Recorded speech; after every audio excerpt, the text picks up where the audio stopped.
Last video में आपने देखा होगा इंग्लिश में हम प्रोनाउंसिएशन स्टार्ट कर रहे हैं। तो इसमें फर्स्ट है कि देखिए इंग्लिश के अंदर 26 लेटर है, सबको पता है। लेकिन आपको ये भी पता होगा कि 26 में से 20 लेटर ऐसे हैं, 20 ऐसे हैं जो कहीं ना कहीं किसी ना किसी रूप में साइलेंट रहते हैं। उसी के साथ ये कंप्लीट वीडियो आपको बताएगी कि कौन सा लेटर कब कहाँ कैसे साइलेंट रहता है। कुछ वर्ड आप देख रहे होंगे जो बोर्ड पर लिखे हुए हैं, प्लीज इन्हें पढ़ने की कोशिश करिए आप। Please start. हाँ जी बोलिए। कॉम। ये क्या हुआ? थम। एक बार आप बोल के देखो, उसके बाद हम बताते हैं कि इसमें क्या बोला जाएगा। क्या अलग चीज आपको नजर आई होगी? इसमें देखिए आपको बी दिखाई देगा। जब हमने इसको बोला, क्या बोला आपने? कॉम। ये क्या है? बॉम्ब। ये lamb, this is thumb, this is nub, and this one is climb. क्या नोटिस किया आपने कि जो बी लेटर है, बी लेटर वो यहाँ पर साइलेंट है। इसका मतलब ये हुआ कि अगर ठीक बी से पहले एम आ जाए तो बी साइलेंट रहेगा।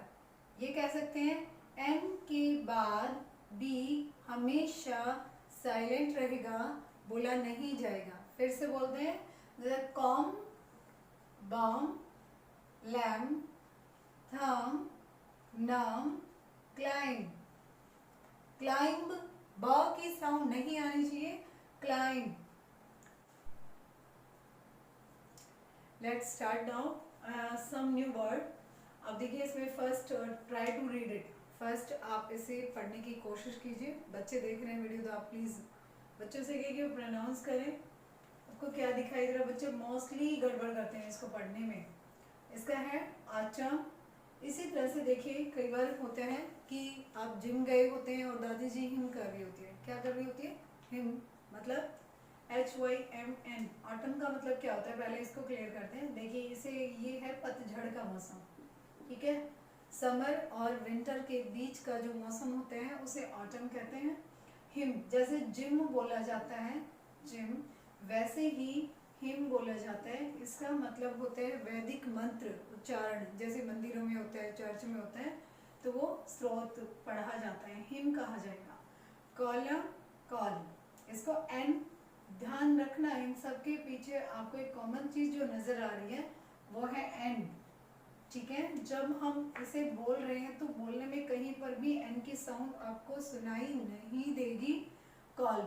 कॉल्म का मतलब यहाँ पर देखिए स्टोन से बना हुआ खंबा हो सकता है, चिमनी हो सकती है, लोगों की, वाहनों की पंक्तियां हो सकती हैं, ठीक है, उसे कॉल्म कहते हैं। कंडेम। कंडेम का मतलब क्या है यहाँ पर?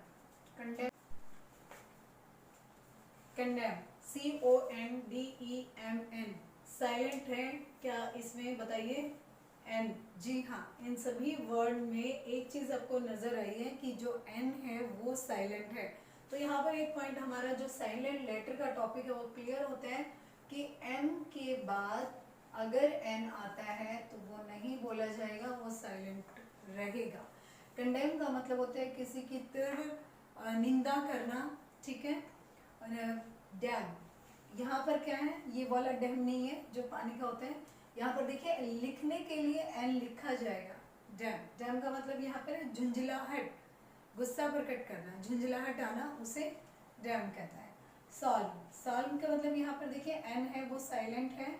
इसका मतलब क्या होगा? गंभीर व्यक्ति जो कभी हंसता नहीं है। सॉल्व का मतलब गंभीर व्यक्ति।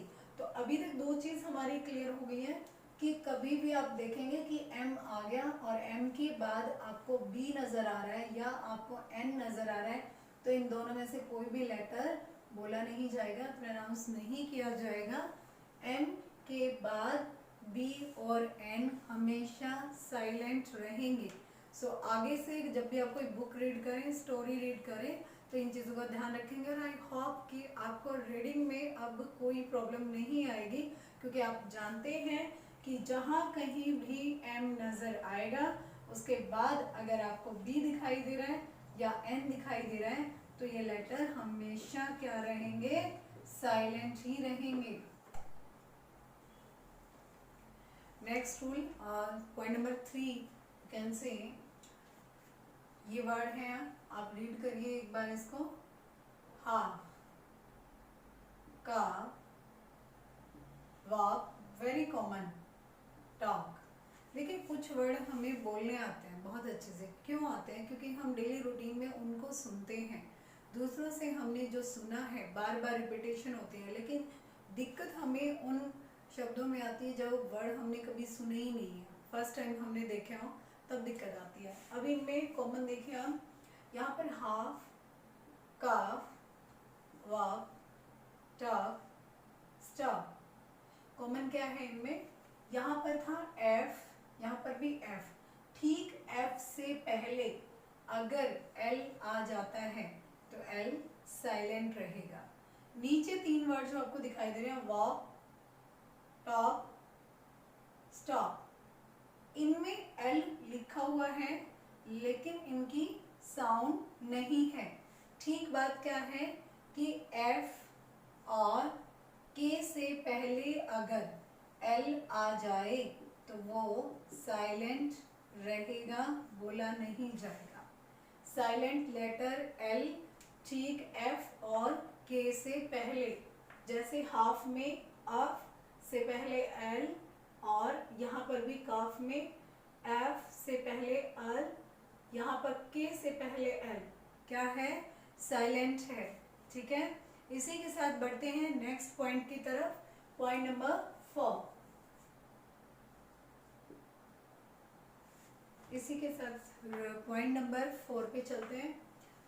ये वर्ड्स आप देखिए, फर्स्ट जो कॉमर्स के बच्चे हैं जिन्होंने बीकॉम किया है या बैंक से रिलेटेड है उन्हें इजी से पता होगा, लेकिन कई बार ये गलत प्रोनाउंस किया जाता है, डैप्ट बोलते हैं बच्चे इसको, जबकि ये डैप्ट नहीं होता है, ये डैट होता है, डैट, DEBT, डैट। इसी तरह से आपको बहुत सारे डाउट हो गए ना, डाउट, संदेह होना, यहाँ पर क्या है, डाउट। ये क्या है, सटल, सटल मतलब स्टल, स्टल मतलब ऐसा व्यक्ति जो चतुराई से भरा हो, घुमा फिरा के अपनी बात कहने वाला। यहाँ पर कॉमन जो चीज़ याद रखने की है, साइलेंट लेटर यहाँ पर बी आपको नजर आ रहा होगा।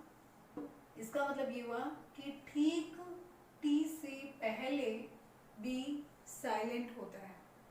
टी से पहले अगर बी आ जाए तो वो क्या रहेगा, साइलेंट रहेगा, बोला नहीं जाएगा। इसी के साथ नेक्स्ट पॉइंट है कि आपने ये वर्ड बहुत कॉमन है, देखे होंगे आपने, डेली रूटीन में यूज़ किए होंगे। यस, चनी, नाइफ किचन में यूज़ होता है डेली रूटीन में, एंड न्यू। तो ये चीज़ें क्या है, एक आपको जो अलग लगा होगा वो ये है, क्या है, नाइट। जी हाँ, इंग्लिश में क्या बोलेंगे इसको, नाइट। नाइट का मतलब होता है सिपाही, पोएम पढ़ी होगी आपने इंग्लिश की, नाइट। इसका मतलब ये हुआ कि ठीक एन से पहले अगर के आ जाए तो के उस वर्ड में साइलेंट रहेगा। अगर एन से पहले के आ जाए तो के हमेशा साइलेंट रहेगा। इसी के साथ आपने एक वर्ड और देखा होगा, नॉलेज। नॉलेज क्या बोला इसको, नॉलेज, के साइलेंट है। अब आगे देखिए, पीछे के वीडियो में हमने पहले भी आपको डिस्कस किया था कि जे और जी से पहले अगर डी आ जाए तो वो साइलेंट होती है। जब वर्ड लंबा हो जाए, लॉन्ग हो जाए, बड़ा है, तो उसे बोलेंगे तो कैसे, नॉलेज, जोर नहीं देना है, यहाँ पे जो उच्चारण है न्यूलेज। जैसे जैसे वर्ड लॉन्ग होगा तो उसकी साउंड जो है वो थोड़ी सी डाउन हो जाएगी, क्या होगा, नॉलेज, नॉलेज। इसी के साथ क्लियर। तो 4th पॉइंट था हमारा, टी से पहले बी हमेशा साइलेंट रहेगा, एन से पहले के साइलेंट आ गया। नेक्स्ट ये 2 वर्ड जो आपने कॉमनली नहीं सुने होंगे, पढ़ते हैं, बीएड वगैरह करते हैं या टेट की तैयारी करते हैं, उन्होंने सुना होगा, या आजकल कहते हैं कि यार फलाने की साइकोलॉजी बड़ी अजीब है। ठीक है, साइकोलॉजी ना झाड़, ये भी चीज़ें हैं। यहाँ पर दूसरा वर्ड बोलने की कोशिश कीजिए, कि कैसे बोलेंगे, ये समस्या आती है। अगर हमें सही प्रोनाउंसिएशन का पता है, जैसे हिंदी में हमारे सामने कोई भी वर्ड आ जाए, चाहे हमें बेशक मीनिंग ना पता हो उसका, लेकिन हम उसे रीड कर सकते हैं, ठीक है। लेकिन इंग्लिश में ये समस्या आती है। लेकिन आपको कहा जाए कि ठीक एस से पहले पी साइलेंट करिए, अब बोल के देखिए। फिर पीछे हम कर चुके हैं कि ठीक एम से पहले एल आ जाए तो वो साइलेंट रहेगा। अब आप इसे इजीली रीड कर सकते हैं, दैट्स सम। सम मतलब शाम को होने वाले भजन, इसका मतलब क्या है, अब भजन करना, क्लियर। साइक्लोजी, इसी तरह से वर्ड आप देखिए कि ठीक एस से पहले पी साइलेंट हुआ, लिखेंगे जरूर इसे। कई स्टार्ट करते हैं तो सी से लिखते हैं साइक्लोजी को, वो भी गलत है। साइक्लोजी, एस से पहले पी साइलेंट, और जैसे ये बड़ा वर्ड हो गया तो लास्ट में लोजिनी, साइक्लोजी साउंड डाउन चली जाएगी, साइक्लोजी। इसी के साथ हमारा जो नेक्स्ट पॉइंट है, नेक्स्ट है एन एच से ठीक पहले G is there, then it's silent. Before N H G always silent. Words are sign, SIGN, here Z. Feign, feign मतलब किसी खास फीलिंग, टायर्डनेस या इलनेस से खुद को दिखाना, ठीक है, टायर्डनेस एक्ट करने से। रेन का मतलब शासन, किसी बात का प्रभावशाली होना। यहाँ पर देखिए जी, यहाँ पर rain, fan, rain, foreign, high, thought. In all these words we have seen G is silent before and, before N or before H. G is always silent. It's a easy, hope so it's very useful topic for all of you for reading your English subject. Easily you are able to read if you know about the particular letter, which letter is silent before these. So next point is, yes, so इसी के साथ जो next point है हमारा, इसमें आपको letter जी, letter जे दिखाई दे रहे हैं। इसके ठीक पहले अगर डी आ जाए किसी वर्ड में तो डी साइलेंट रहेगा, बोला नहीं जाएगा। जैसे कुछ वर्ड्स आपके सामने हैं, आप एक बार कोशिश करिए इनको बोलने की, आपको क्या दिखाई देगा। कॉमन सी चीज़ है जो कि रूटीन में इंग्लिश की क्लास में तो यूज़ होती ही होती है ये चीज़ें, जब भी टीचर पढ़ाने की कोशिश करता है। क्या बोलते हैं इसे, adjective, adjacent, edges, hedges, knowledge, adjourn, adjust, बहुत कॉमन है, आपने रूटीन में सुना होगा इनको, क्योंकि कॉमनली ये वर्ड वो हैं जो आपको सुनने को मिल जाएंगे। आप स्टूडेंट है तो टीचर भी आपको बोलता हुआ जरूर सुनाई देगा। देखिए यहाँ पर अब जब आपको ये पता है कि जी और जे से पहले डी साइलेंट है, तो डी को ना बोलकर अब इन वर्ड्स को बोलने की कोशिश करिए। एडजेक्टिव, एडजेक्टिव, एडजेक्टिव, ठीक है, डी को नहीं बोलना है। एडजेक्टिव, एडजेक्टिव, एडजेंट नहीं बोलना, एडजेंट, एडजेंट, एडजेंट क्रिया विशेषण होते हैं। एज किनारा, एज कैसे बोला जाएगा, एज, एज किसी भी समतल चीज का किनारा, एज। इसी तरह से हेज, हेज, डी साइलेंट रहेगा, हेज, इस हेज। हेज का मतलब दो खेतों के बीच में झाड़ीदार बाड़ लगाना, झाड़ीदार जो बाड़ होती है दो खेतों के बीच में। Hedge, knowledge about a particular topic, knowledge, information. Azan, azan, azan, azan, azan, stop meeting means कोई भी बैठक हो रही थी, मीटिंग हो रही थी, उसको कुछ समय के लिए रोकना, या जैसे ट्रायल को, न्यायिक कार्रवाई जो चल रही है उसको कुछ समय के लिए रोकना, फिर से स्टार्ट करना, उसे कहते हैं अजर्न। इसी तरह से ये एडजस्ट नहीं होता है, आपने सुना हो कि यार थोड़ा सा एडजस्ट कर लो, है ना, वो एडजस्ट है। एडजस्ट किसी नई परिस्थिति में खुद को ढालना, या कुछ चीज़ें को थोड़ी देर के बाद स्थगित करना, एडजस्ट। लेकिन ये दो वर्ड और आपको दिखाई दे रहे हैं, इनमें भी डी साइलेंट है। वेडनेसडे नहीं होता ये, Wednesday, Wednesday, Wednesday, D silent. Sandwich नहीं होता ये, सैंडविच, सैंडविच, सैंडविच, ठीक है। I hope clear. Again I revise, G, J से पहले डी साइलेंट रहेगा, adjective, adjective, adjunct, is, his, knowledge, assume, adjust, Wednesday, sandwich. Clear? इसी के साथ नेक्स्ट पॉइंट चलिए, नेक्स्ट पॉइंट के साथ बहुत इम्पॉर्टेंट है ये, थोड़ा थोड़ा रीडिंग में आई होप कि आपको मज़ा आ रहा होगा, अच्छा लग रहा होगा, रीडिंग में इंटरेस्ट बढ़ा होगा। आज से आप कोई भी स्टोरी की बुक ले लीजिए, बच्चे की बुक ले लीजिए, बड़े हैं तो, और जो बच्चे हैं वो अपनी बुक उठाइए और इन जो वर्ड्स आज मैंने करवाए हैं, साइलेंट वर्ड कहाँ पर हैं, कौन सा वर्ड कहाँ साइलेंट है, उसे फाइंड आउट करके पेंसिल से अंडरलाइन कीजिए।